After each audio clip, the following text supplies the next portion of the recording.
Halo semuanya, kali ini kami kelompok 6 akan menjelaskan mengenai peran pemerintah dalam ekonomi makro kebijakan fiskal. Sebelum itu kami akan perkenalkan diri. Saya Rifani.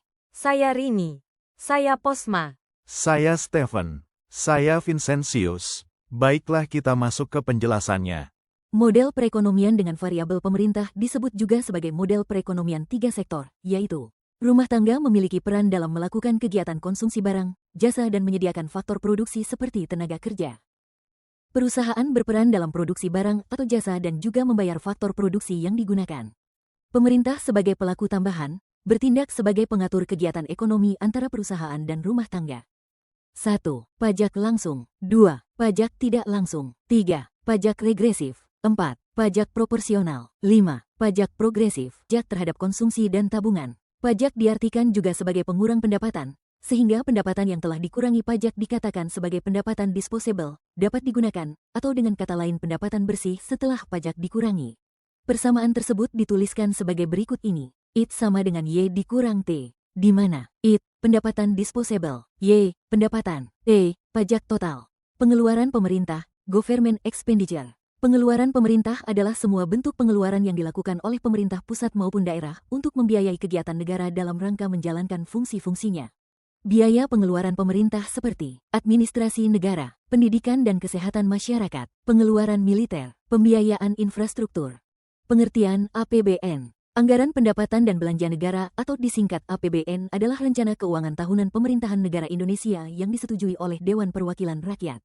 APBN berisi daftar sistematis dan terperinci yang memuat rencana penerimaan dan pengeluaran negara selama 1 tahun anggaran, yaitu dari tanggal 1 Januari sampai tanggal 31 Desember. APBN, perubahan APBN, dan pertanggungjawaban APBN setiap tahunnya ditetapkan dengan undang-undang. Tujuan APBN. Tujuan penyusunan APBN adalah sebagai pedoman pengeluaran dan penerimaan negara agar terjadi keseimbangan yang dinamis dalam pelaksanaan kegiatan kenegaraan, demi tercapainya peningkatan produksi, peningkatan kesempatan kerja, pertumbuhan ekonomi yang cukup tinggi, dan pada akhirnya menuju masyarakat adil dan makmur, baik secara material maupun spiritual berdasarkan Pancasila dan UUD 1945. Fungsi APBN. Anggaran pendapatan dan belanja negara, APBN, tidak hanya menjadi catatan penerimaan dan pengeluaran negara, tetapi juga merupakan alat utama dalam mengelola perekonomian nasional. Fungsi utama APBN adalah sebagai instrumen untuk mengatur pengeluaran dan pendapatan negara, membiayai kegiatan pemerintahan dan pembangunan, meningkatkan pendapatan nasional, mencapai pertumbuhan ekonomi, menentukan arah serta prioritas pembangunan, menjaga stabilitas perekonomian. Definisi kebijakan fiskal. Kebijakan fiskal, sebagaimana ditetapkan oleh Anggaran Pendapatan dan Belanja Negara, APBN, adalah arahan dari pemerintah yang berdampak pada perekonomian negara melalui penyesuaian pendapatan dan pengeluaran pemerintah. Ada beberapa indikator yang sering digunakan dalam kebijakan fiskal, antara lain rasio penerimaan pajak, keseimbangan utama, pengurangan anggaran, dan utang pemerintah. 6. Indikator keuangan negara rasio penerimaan pajak, rasio belanja modal, rasio subsidi energi, rasio keseimbangan primer, rasio defisit anggaran, dan rasio utang pemerintah dimasukkan dalam dokumen perencanaan, RKP dan RPJMN, dan menjelaskan arah kebijakan fiskal. Tujuan kebijakan fiskal, penetapan arah, sasaran, tujuan, dan prioritas pembangunan nasional dan perluasan ekonomi merupakan tujuan utama kebijakan fiskal. Selain itu, di bawah ini adalah beberapa tujuan kebijakan fiskal. 1. Memacu pertumbuhan ekonomi negara. 2. Menjaga stabilitas harga. 3. Mendorong laju investasi. 4. Meningkatkan potensi SDM. 5. Mewujudkan keadilan sosial. Jenis-jenis kebijakan fiskal. Kebijakan fiskal adalah strategi pemerintah dalam mengatur pengeluaran dan pendapatan negara, terutama pajak, untuk mencapai stabilitas ekonomi. Secara umum, kebijakan fiskal terbagi menjadi 2 kategori utama. 1. Kebijakan fiskal ekspansif. Kebijakan ini diterapkan ketika perekonomian melemah atau terjadi krisis. Pemerintah akan meningkatkan pengeluaran dan menurunkan pajak agar daya beli masyarakat naik. Hal ini bertujuan untuk mendorong konsumsi, meningkatkan investasi, menciptakan lapangan kerja, dan memacu pertumbuhan ekonomi. 2. Kebijakan fiskal kontraktif. Kebijakan ini diterapkan saat ekonomi terlalu panas atau inflasi meningkat. Pemerintah akan mengurangi pengeluaran dan menaikkan pajak untuk menekan daya beli masyarakat dan mengendalikan inflasi.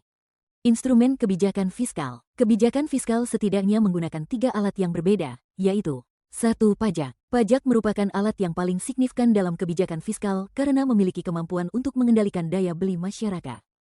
2. Obligasi publik. Alat kebijakan fiskal lain yang digunakan untuk menarik investasi adalah obligasi publik. Orang yang memiliki uang akan diberikan kesempatan untuk membeli surat-surat tersebut melalui surat utang negara, SUN, retail, dengan negara membayar utang dan bunganya. 3. Pengeluaran belanja. Pengeluaran negara adalah alat terakhir dalam gudang kebijakan fiskal pemerintah, harus mengubah pengeluaran negara sesuai dengan situasi yang dihadapi. Pendapatan nasional keseimbangan. Keseimbangan pendapatan nasional adalah keadaan di mana pendapatan nasional atau Y sama dengan pengeluaran agregat atau E. Pengeluaran agregat terdiri dari konsumsi atau C, investasi atau I, pengeluaran pemerintah atau G, dan ekspor neto atau X kurang M. Baiklah kita masuk ke model IS. Model IS merupakan bagian dari model IS dikurang LM yang digunakan dalam makroekonomi untuk menunjukkan keseimbangan di pasar barang dan jasa. Model Keynes diartikan berbeda-beda oleh banyak orang, tergantung pada pendekatan yang digunakan dalam menjelaskan peran pemerintah, harga, dan permintaan agregat.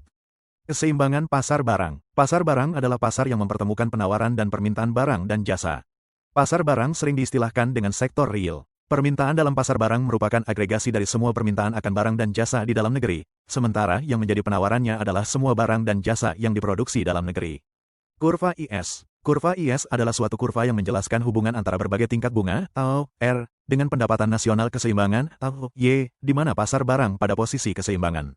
Dengan demikian, kurva IS menunjukkan keseimbangan di pasar barang. Kurva IS juga menyatakan investasi dan tabungan. Dalam pendekatan Keynes, kebijakan fiskal dapat menggerakkan perekonomian karena peningkatan pengeluaran pemerintah atau pemotongan pajak mempunyai efek multiplier dengan cara menstimulasi tambahan permintaan untuk barang konsumsi rumah tangga. Demikian pula halnya apabila pemerintah melakukan pemotongan pajak sebagai stimulus perekonomian. Rangkuman dari keseluruhannya adalah, kebijakan fiskal adalah alat pemerintah untuk mengelola ekonomi melalui pengaturan pajak dan pengeluaran negara. Tujuannya meliputi menjaga stabilitas harga, mendorong pertumbuhan, mengurangi pengangguran, dan pemerataan kesejahteraan.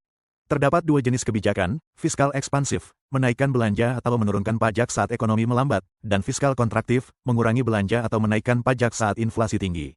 Kebijakan ini berperan penting dalam menjaga kestabilan ekonomi. Thanks for watching.